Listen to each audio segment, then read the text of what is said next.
Well, the first time in 40 years, only the 11th time ever, the United Nations General Assembly gathering today for an emergency session. Washington correspondent Kelly Meyer is live. So, Kelly, much of the response to Russia's aggression in Ukraine has been extraordinary. This special session now at the UN and economic sanctions coming from all corners of the globe at this point.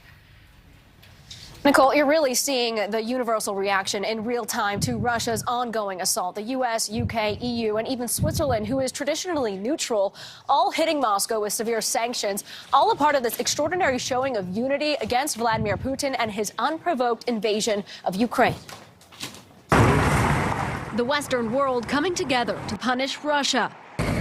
Today, Moscow facing the financial fallout from its decision to invade. The U.S. expanding sanctions on Russia's central bank, stopping Americans from doing any business with the bank and freezing its assets within the U.S. The latest in a series of tough sanctions from the EU, UK, and even Switzerland, sending crippling sanctions to Russia's economy. Russian President Vladimir Putin responding with defiance, calling the West an empire of lies as he continues his assault. The level of the threat to the global security has been equated to that of the Second World War. Today, for the first time in 40 years, members of the UN convening an emergency meeting to condemn Russia and calling for its invasion to end. The fighting in Ukraine must stop.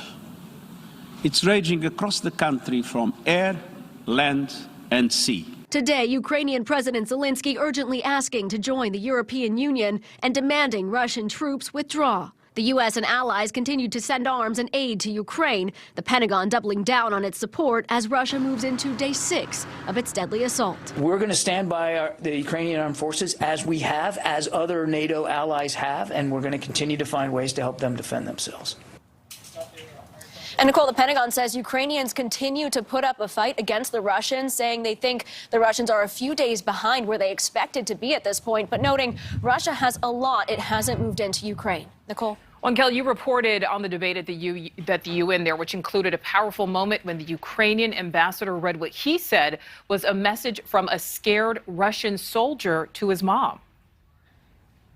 Nichole, like you said, a powerful moment. We're hearing so much from Ukrainian soldiers, but this was a unique perspective from a Russian soldier who didn't want this fight to fight this battle. The Ukrainian ambassador held up a piece of paper with the screenshot of the text messages sent just moments before this Russian soldier was killed, telling his mom, "Mama, I'm in Ukraine. There is a real war raging here. I'm afraid." And again, this was moments before he was killed, just really shining a light on the cost of this war, not only on Ukraine's side, but Russia's too. Yeah, Nichole? Such a powerful statement there.